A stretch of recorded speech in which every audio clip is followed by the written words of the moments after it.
ഇങ്ങനെ ഒരു റൈസ് ഇതുവരെ ഉണ്ടാക്കിയിട്ടില്ല, നിങ്ങളൊന്ന് ഉണ്ടാക്കി നോക്കണേ, അത്രയ്ക്ക് ടേസ്റ്റാണ്. ഇനി ആരും റെസ്റ്റോറൻറ്റിലൊന്നും പോയിട്ടൊന്നും ഫ്രൈഡ് റൈസ് കഴിക്കേണ്ട ആവശ്യമൊന്നുമില്ല. ഇതേപോലെ നിങ്ങൾ ഉണ്ടാക്കിയാൽ മതി. ഇതിൽ കൂടുതൽ ചേരുവകളൊന്നുമില്ല. പിന്നെ പച്ചക്കറി കഴിക്കാത്ത കുട്ടികൾ പോലും ഇത് കഴിച്ചോളും. പുറത്ത് പോയി കഴിക്കുന്നതിൻ്റെ നേരെ പകുതി പൈസ മതി ഇതുണ്ടാക്കാൻ. അതിനായി നമ്മളിവിടെ എടുത്തിട്ടുള്ളത് ബസ്മതി റൈസാണ്. അതൊരു 20 മിനിറ്റ് നമ്മൾ വെള്ളത്തിൽ കുതിർത്ത് വെച്ചിട്ടുണ്ട്. അതിന് ശേഷമാണ് ചോറുണ്ടാക്കുന്നത്. ഇത് പെട്ടെന്ന് വെന്ത് കിട്ടും. ഒരു 10 മിനിറ്റ് മതിയേ അരി വേവാൻ. ഇത് ചോറ് മുഴുവൻ വേവാൻ പറ്റില്ലേ, ഒരു 80% മാത്രം വെന്താൽ മതി. ബാക്കിയുള്ള വേവ് നമുക്ക് മസാലയിൽ നിന്നാണ് വേവേണ്ടത്.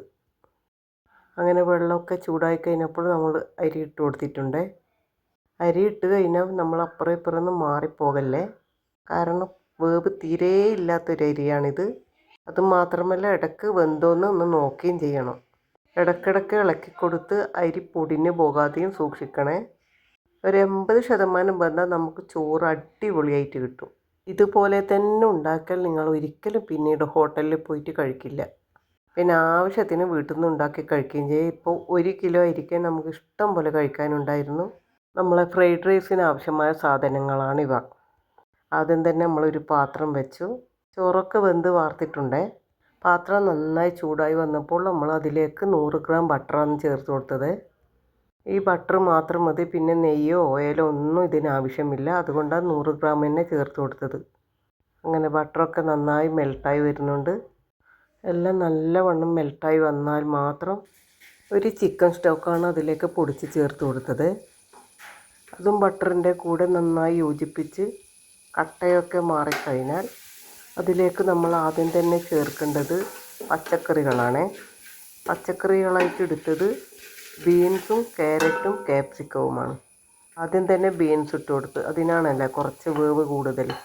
അത് നന്നായി വഴറ്റി വന്നാൽ പിന്നെ അതിലേക്ക് ചേർത്ത് കൊടുക്കേണ്ടത് ക്യാരറ്റാണ്. അതിന് കുറച്ച് വേവ് കൂടുതലുള്ളതുകൊണ്ടാണ് അങ്ങനെ ചെയ്യുന്നത്. ഇതേ രീതിയിൽ തന്നെ ചെയ്താൽ നിങ്ങൾക്ക് നല്ല അടിപൊളി റൈസായിട്ട് കിട്ടും. പിന്നെ നമ്മൾ ഉപ്പ് ചോറിൽ ചേർത്തത് കൊണ്ട് നോക്കിയിട്ട് മാത്രം ഉപ്പ് ചേർത്ത് കൊടുത്താൽ മതി.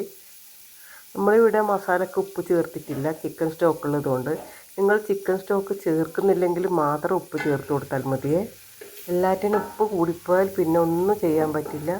പിന്നെ ഒരു തുള്ളി പോലും വെള്ളം ചേർക്കാതെ ഉണ്ടാക്കുന്നതാണ്. അങ്ങനെ നമ്മളെ ബീൻസൊക്കെ നന്നായി വഴറ്റി വന്നപ്പോൾ നമ്മൾ വളരെ പൊടിയായി അരിഞ്ഞ ക്യാരറ്റാണ് അതിലേക്ക് ചേർത്ത് കൊടുത്തത്.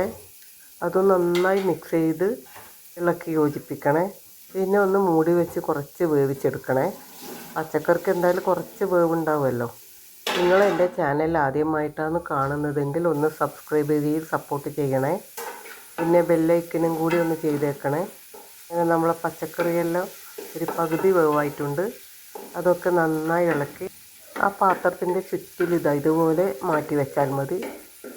അപ്പോൾ അതിൻ്റെ ബട്ടറൊക്കെ ഉരുകി ഇങ്ങനെ നടുക്കായി വരും. പിന്നെ അതിലേക്ക് ചേർത്ത് കൊടുത്തത് ചെറുതായി അരിഞ്ഞ പച്ചമുളകാണ്.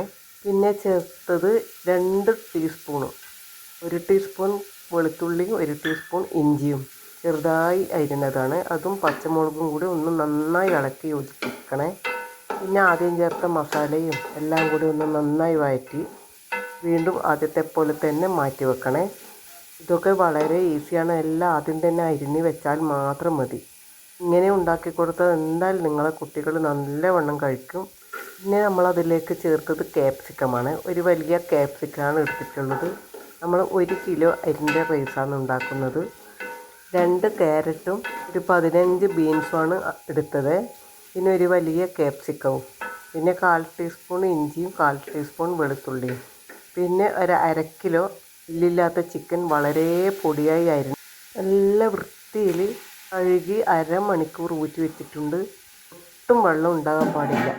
അതും കൂടി ചേർത്ത് കൊടുത്ത് വീണ്ടും നന്നായി വേവിച്ചെടുക്കണേ. ഇപ്പം മിക്സ് ചെയ്യാൻ പാടില്ല. ഒന്ന് മൂടി വെച്ച് ഒരു 5 മിനിറ്റ് ചിക്കൻ ഒന്ന് വെന്ത് വരട്ടെ. ചെറിയ പീസായതുകൊണ്ട് അത്ര വേവൊന്നും ഉണ്ടാവില്ല. അങ്ങനെ ചിക്കനൊക്കെ പകുതി വേവായി കഴിഞ്ഞിട്ടുണ്ടാവും. നമുക്കൊന്നുകൂടി മൂടി വെച്ച് വേവിച്ചെടുക്കാം. ഇടയ്ക്ക് നമ്മളിങ്ങനെ നോക്കി ഇളക്കി കൊടുത്തുകൊണ്ടേ ഇരിക്കണേ. ഇതിലൊന്നും പൊടിഞ്ഞു പോകുന്ന സാധനമൊന്നും ഇല്ലല്ലോ. എല്ലാം കൂടി നമുക്കൊന്നുകൂടി മിക്സ് ചെയ്തെടുക്കാം. ഇപ്പോൾ പച്ചക്കറിയും ചിക്കനും എല്ലാം കൂടി നന്നായി മിക്സായി വന്നിട്ടുണ്ട്. ഇതിൽ മറ്റുള്ള ഒരു മസാലകളും ഞാൻ ചേർക്കുന്നൊന്നുമില്ല, ഒരു പൊടികളും വേണ്ട ഇതിന്. നിങ്ങൾക്ക് എൻ്റെ വീഡിയോ ഇഷ്ടമായ ലൈക്ക് ചെയ്യാനും കമൻറ്റ് ചെയ്യാനും മറക്കല്ലേ. ഇത് സ്കൂളിലേക്ക് കൊണ്ടുപോകാനും ഇനി ഓഫീസ് വർക്കിനോ ഇങ്ങനെ പോകുന്ന ആൾക്കാർ ഇത് പെട്ടെന്ന് റെഡിയാക്കാൻ പറ്റിയ അടിപൊളി റെസിപ്പിയാണ്. നിങ്ങൾ എന്തായാലും ഒന്ന് ട്രൈ ചെയ്ത് നോക്കിക്കോളൂ.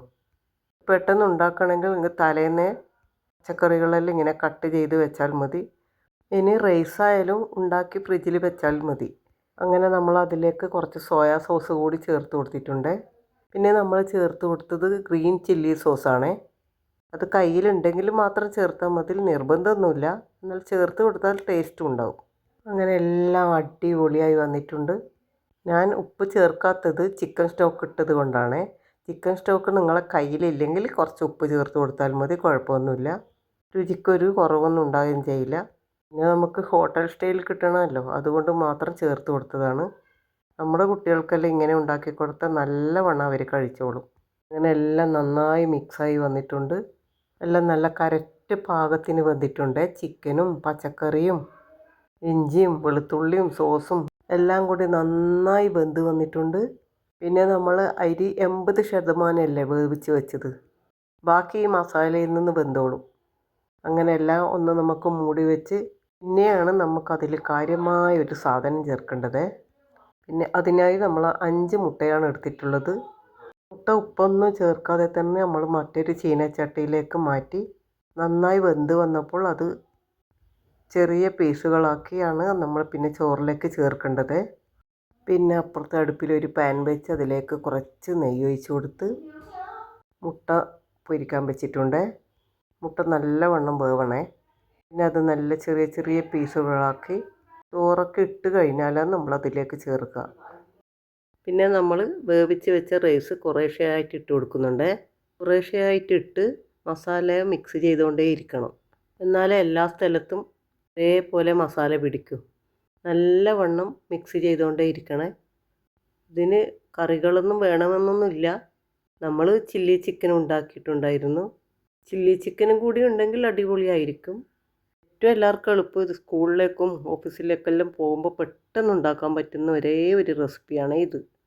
ചോറും പച്ചക്കറിയും എല്ലാം തലേന്നേ ഉണ്ടാക്കി വെച്ചാൽ പിറ്റേന്ന് ഒരു 10 മിനിറ്റ് കൊണ്ട് നിങ്ങൾക്ക് റെഡിയാക്കാൻ പറ്റുന്ന ഒരേ ഒരു അടിപൊളി റെസിപ്പിയാണ്.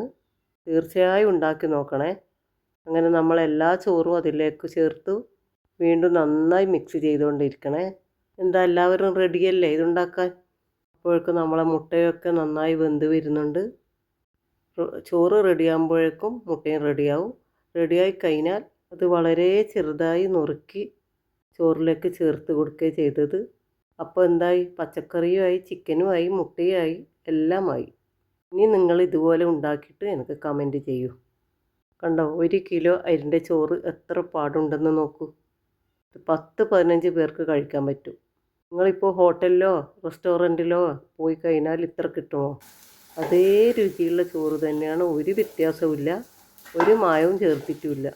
അങ്ങനെ മുട്ടയൊക്കെ നന്നായി വെന്ത് ഇതുപോലെ ചെറിയ പീസുകളാക്കി അതിലേക്ക് ചേർത്ത് കൊടുക്കുന്നുണ്ട്.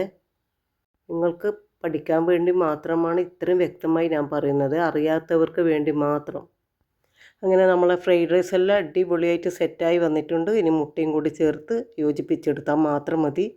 ഇനി ഈ റൈസ് നിങ്ങൾക്ക് കൂടുതൽ സോഫ്റ്റ് ആവണമെങ്കിൽ റൈസ് കുക്കറിലേക്ക് മാറ്റി അടച്ച് വെച്ചാൽ മതി. പിന്നെ സോഫ്റ്റ് ആവും, ചൂട് തണിയാതെ ഇരിക്കും രാത്രി വരെ. അവസാനമായി നമ്മൾ അതിലേക്ക് കുറച്ച് മല്ലിയിലയും ചേർത്ത് കൊടുത്തത്, അതും കൂടി വേണം ഈ റൈസിന്. അതും കൂടിയായ എല്ലാം നല്ല അടിപൊളി റൈസായി. ഇന്നത്തെ നമ്മളെ വീഡിയോ ഇത്രയേ ഉള്ളൂ. നാളെ മറ്റൊരു വീഡിയോയുമായി വീണ്ടും വരുന്നത് വരെ തൽക്കാലം നമ്മൾ പോകുന്നത്. Tata, bye bye.